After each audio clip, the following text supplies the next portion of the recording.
Hello dear students.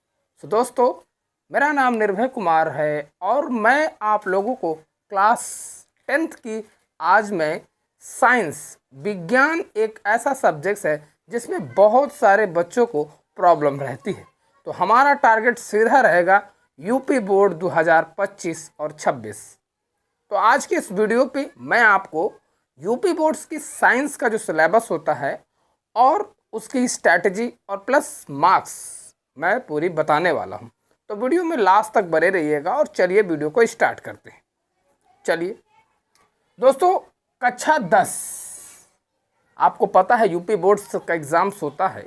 तो कक्षा 10 के बोर्ड एग्ज़ाम की बात करेंगे, यूपी बोर्ड्स एग्ज़ाम्स की बात करेंगे। देखो, कक्षा 10 के जो साइंस का जो सिलेबस होता है ये सिलेबस मैंने यहाँ पर लिख रखा है। तो मैं पूरे सभी सिलेबस के बारे में बताऊंगा, डिस्कस करूंगा, फिजिक्स, केमिस्ट्री एंड बायो और मोस्ट टॉपिक्स जो आपके परीक्षा में आते हैं। और एक हम अच्छी सीरीज चलाएंगे और डेली आपको क्लास वाइज, आपको चैप्टर वाइज क्लास आएंगी। आपको डेली पढ़ना है और आप अपने बोर्ड एग्ज़ाम में कम से कम 90 to 95 मार्क्स लाने का हमारा टारगेट रहेगा।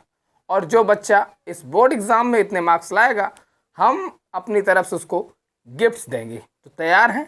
Ready, let's go. तो दोस्तों, अध्याय 1 है आपके चैप्टर का रासायनिक अभिक्रियाएं एवं समीकरण।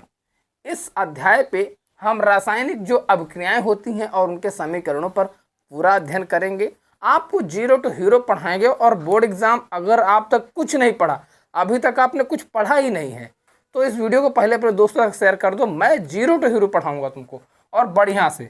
अध्याय 2 की बात करूं दोस्तों तो अम्ल, क्षारक एवं लवणता ये चैप्टर है। अध्याय 3 है आपका धातु एवं अधातु। कौन सी धातु होती है, कौन सी अधातु होती है, बिल्कुल चुटकियों में समझाएंगे और आपको लिखना भी सिखाएंगे।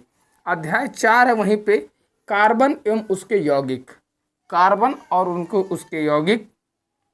अध्याय 5 है जैव प्रक्रम। यहाँ से ये तो आपका केमिस्ट्री का पार्ट हो गया। कौन सा हो गया? केमिस्ट्री वाला। और जैव प्रक्रम, नियंत्रण एवं समन्वयक, जीव जनन कैसे करते हैं, अध्याय 7 है। अध्याय 6 हो गया। अध्याय 8 है आनुवांशिकता।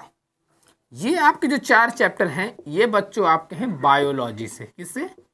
बायोलॉजी से। और वहीं बात करूं दोस्तों, अध्याय 9 है आपका प्रकाश का परावर्तन। अध्याय 10 है मानव नेत्र तथा उसका रंग बिरंगा संसार। और अध्याय 11 है विद्युत। और अध्याय 12 है विद्युत धारा एवं उसका चुंबकीय प्रभाव। और फिर है हमारा पर्यावरण, वो अध्याय उसका 13 है। तो ये आपकी हो गई फिजिक्स। क्या हो गई दोस्तों? फिजिक्स। ये 3 चैप्टर, 3 टॉपिक्स मैं इस साइंस की सारी चीज़ें कवर करूँगा। टॉपिक वाइज हम कवर करेंगे। पहले जो हम टॉपिक कवर करेंगे वो आपका फिजिक्स पोर्शन का कवर करेंगे। फिजिक्स में यहाँ से क्वेश्चन बहुत ज़्यादा आते हैं, जैसा कि आपका हो गया प्रकाश का परावर्तन। लाइट से काफ़ी क्वेश्चन पूछे जाते हैं। रिफ्लेक्शन ऑफ लाइट, प्रकाश के परावर्तन कैसे होते हैं, प्रकाश के परावर्तन के नियम कौन कौन से हैं, और हम सारी जानेंगे अल्फा किरण, बीटा किरण और I बराबर R और सारे कोणों के बारे में जानेंगे। फिर दोस्तों आता है मानव नेत्र तथा रंग बिरंगा संसार। ये भी बहुत इंपॉर्टेंट टॉपिक है। ये मतलब यहाँ से इतने अच्छे क्वेश्चन बन जाते हैं कि आप अच्छे खासे नंबर गिन पाएंगे। लेकिन डरिएगा नहीं, मैं आपको जीरो टू हीरो बताऊँगा और आपको ऐसा पढ़ाऊँगा, क्वालिटी इतनी कंटेंट बेस्ट होगी, आप बोर्ड की तरफ बस ध्यानपूर्वक देखिएगा और बस कॉपी पेन लेके बैठ जाइएगा। तो आज सिलेबस नोट कर लीजिए। आज हम आपको प्रकाश का परावर्तन पढ़ाएंगे, ठीक है, मानव नेत्र, विद्युत और विद्युत धारा का प्रभाव। ये 3 टॉपिक ऐसे होते हैं जो आपके बोर्ड एग्जाम्स में बहुत सारे बच्चे साइंस को लेकर के बहुत डरते हैं कि सर मैं हिंदी में कर लूँगा, इंग्लिश में कर लूँगा, लेकिन साइंस में नहीं कर पाते हैं। तो आज हम यहाँ तक समझेंगे, ठीक है। तो हाँ, आपके एग्जाम्स का अगर पैटर्न बताऊं तो दोस्तों 70 नंबर का आपका जो थ्योरी एग्जाम्स होता है और 30 नंबर प्रोजेक्ट्स होते हैं और इससे कुल मिलाकर के 100 मार्क्स होते हैं। आपको 90 + 95 मार्क्स लाने हैं, ये आपका टारगेट है। अगर आप भी अपना टारगेट बना रहे हैं कि मैं यूपी बोर्ड में 95% टू 90% लाना है तो इस तरह आपको पढ़ना होगा। तो चले आज का सिलेबस डिस्कस कर लिया है, तो चलिए पहला हम चैप्टर आज स्टार्ट करेंगे, प्रकाश का परावर्तन तथा अपवर्तन, अध्याय 1। ठीक है, चलिए।